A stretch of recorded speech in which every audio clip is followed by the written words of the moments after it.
ya senengane cong wae ndut. Ngono kuwi.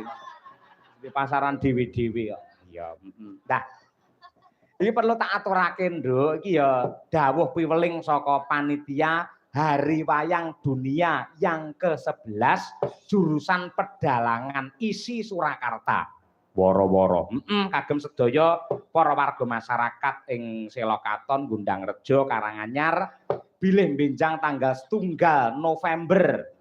Menika wonten perayaan Hari Wayang Dunia yang ke-11 dengan tema Nyokro Manggilingan.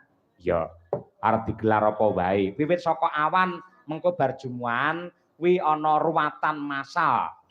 Sing ngasta dalang pangruwatan ya kuwi Ki Haji Sukron Suwanda. Mila mbok menawi para warga masyarakat Gundangrejo kepingin nderek wonten ruwatan massal saged mendaftarkan diri. Yen ruwatan dhewe sok-sok biayane iki akeh, Nduk. Bergudengi pirang-pirang yen massal disangga wong pirang-pirang dadine enteng. Iya, bar kuwi mengko terus bengi ana pembukaan lan uga pentas-pentas seni karya para mahasiswa dan para seniman dalang dengan tema lakon ya kuwi perang gede. Oh, perang ageng.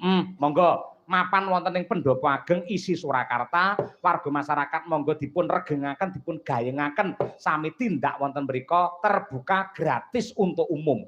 Ya, ngono kuwi. Pengetan Hari Wayang iki janjane 7 November. Ning gandeng isi ndisi luwih dhisik mergo dalang kampus dosen-dosen iki ratake yen tanggal 7 November iki lak do nampa job dhewe-dhewe. Iya, ngono kuwi. Mula usule Pak Purbo karo aku barang ampun 7 November ning 1 November ndisiki. Wah iya. Alhamdulillah engko awake dhewe sak kanca 7 November sowan ana ing rumah dinas Bupati Karanganyar dalam rangka Hari Wayang dan juga Hari Jadi Kabupaten Karanganyar. Wah iya. Monggo bapak-bapak mbinjang rawuh 7 November. Ya sindene ya 100 pira ngono. Sindene mung 6 ning anggarane per orang 100-an. Ayo. Ayo.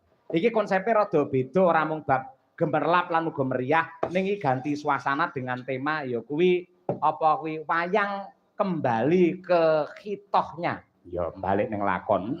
Lakon esuk Tripama. Ya. Bayeng kuwi. Genah sewengi besok wah ora iso turu doan kanca-kanca. Tetep iso.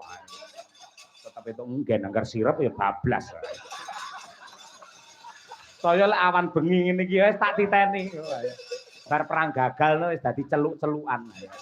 Mamem-mamem ngono. Anggere wis sepi ngono akhire dhek ora nyeluk bak ya melu turu. Nggih. Pelok barang nadyanto sore mau wis dikumandangake karo anak-anakku saka Selokaton sing kepareng konser sore mau luar biasa. Tabuhane jos. Temenanan. Iya. Mergo kene ya ana seniman pengrawit hebat Mas Daryanto. Lho, kuwi bocah-bocah do latihan sakwise Mas Daryanto pindah ning Blitar malah. Dadi ora enek sambung rapete. Lah iya. Tabuhane apik jos ngono. Gugur gunung meneh ya winong nawangsih men jumeneng. Ya. Nggih ngurmati semangate warga masyarakat Selokaton. Monggo Cak, gugur gunung.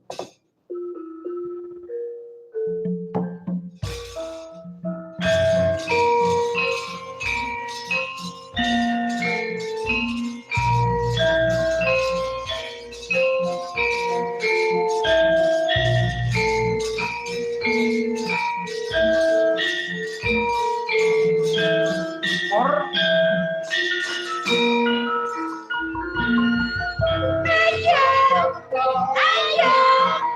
ayo, ayo, ayo, ayo,